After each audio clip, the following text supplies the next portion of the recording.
This is a stonefly pattern that's known for catching huge fish. To tie it, we'll start off with a tungsten bead and secure our thread just behind it. Snap the excess free.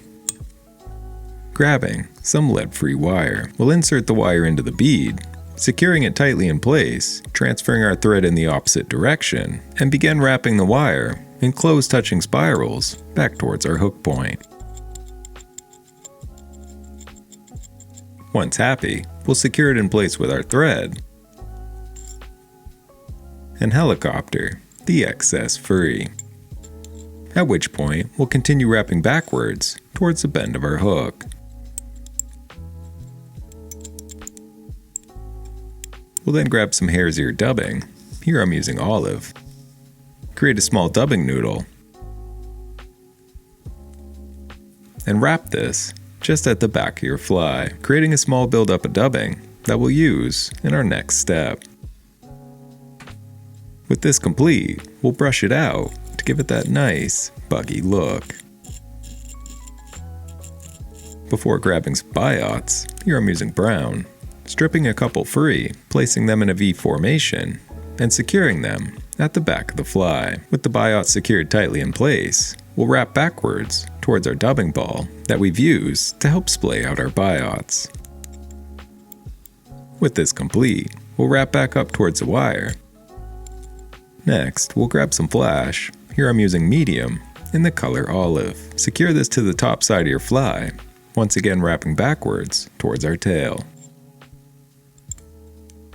Once complete, we'll return our thread back towards the wire and grab some thin skin. Here I'm using olive and securing it over the top of our flash, again wrapping back towards our tail. Before bringing your thread forward once again, grabbing some copper wire. Here I'm using the size brassy in the color copper. Secure this in place, returning your thread.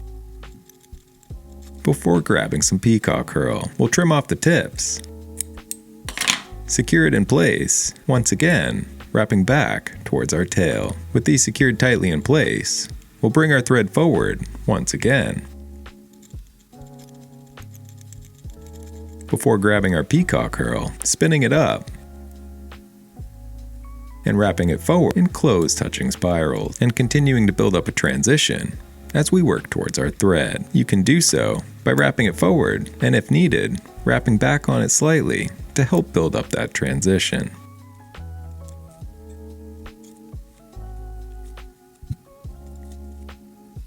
With this complete, we'll secure it tightly in place, taking thread wraps both in front as well as behind, and snipping the excess free. With this complete, we'll cover up our tag ends, grabbing our wire and wrapping it forward in open spirals. Here, we'll counter wrap the peacock herl to add some durability, and continue to do so until we reach our thread.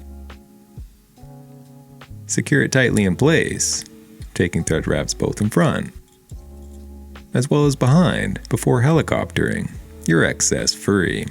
With this complete, we'll fold over our thin skin, securing it just in front of the peacock herl. Before repeating this step with our flash, ensuring that our flash is in the center of our thin skin. With this secure, we'll snip the excess free. And once complete, should look something like this. In order to add some more shine and durability to our pattern, we'll paint it over with some UV resin. Once happy, fix in place with a UV light.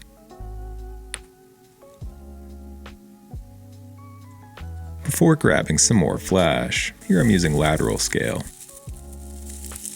We'll select 2 strands, secure this to the head of our fly, wrapping back towards our peacock herl. Set these aside before securing some thin skin over the top, cutting a diameter that's slightly larger than our tail section.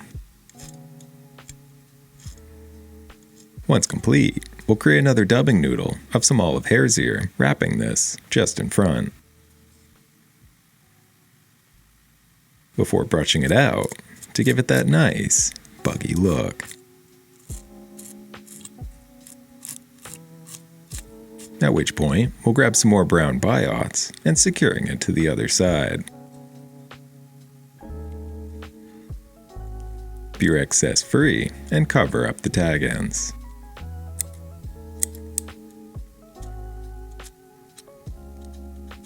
At which point, we'll grab a grouse feather. Here I'm using one of the darker feathers found on the back of the bird. Trim the tip into a small triangle and secure it to the top of your fly. You'll want to secure the feather upside down so it lays properly in our next steps. At which point, we'll grab some more dubbing. This time, I'm using a carp dubbing in the color olive and mix it with some hare's ear before wrapping our thread forward, pulling some extra free, wrapping back on it in order to create a dubbing loop. Returning our thread to the head of the fly before grabbing our dubbing mixture, inserting it into the dubbing loop and spinning it up. Brush it out to give it a buggy look and remove any trapped fibers. Before grabbing your dubbing loop and spinning it forward in close touching spirals, building up some bulk as we work towards the head of the fly.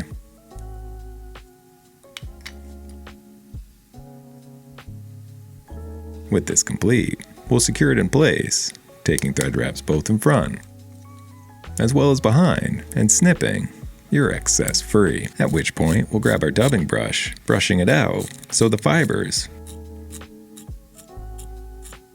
poke out the sides. Pull everything back before grabbing your partridge feather, brushing the fibers backwards and securing it over the top. Secure it tightly in place, taking thread wraps both in front as well as behind and snipping your excess free. And once complete, it should look something like this. We'll then grab our thin skin, folding it over the top and using our thread to tightly secure it in place. Snip your excess free. Before grabbing our lateral scale, folding them over, once again, securing them in place, taking thread wraps both in front as well as behind it to help create a pinch wrap that'll keep it well secured. And with this complete, we'll grab our olive flash, fold it over the top, ensuring that it remains in the middle, and secure it in place. Snip your excess free. And once complete, it should look something like this, appearing as our flash is in a single piece, continuous from the back. With this complete, we'll paint it over with some UV resin, once again to add some flash and durability to the back of our fly. Fix it in place with the UV light, and you can fish it like this. Or, if you want to add extra movement, grab some rubber legs. Here I'm using olive. We'll start by securing it to one side of our fly, just behind the bead, trimming the back to be about the length of our tail, before folding the front over and trimming it to be a bit longer. Repeat this step to the other side, trim it to length, before grabbing some more hare's ear, create another dubbing noodle and using it to cover up our previous thread wraps before finishing at the head of the fly. With finish, to hold it all together, snip your thread free, and of course, brush everything out to give it that nice, buggy look. And this is a variation of the 20-inch stonefly that gets its name for its reputation for catching big fish, and is an excellent choice to use as a dropper, particularly in the spring, but its weight and its movement make it a great searching pattern to use year-round. And if you want to stock up your fly box for the spring season, you can visit my website listed below. Thank you for watching. Subscribe for more, and I will see you in the next one.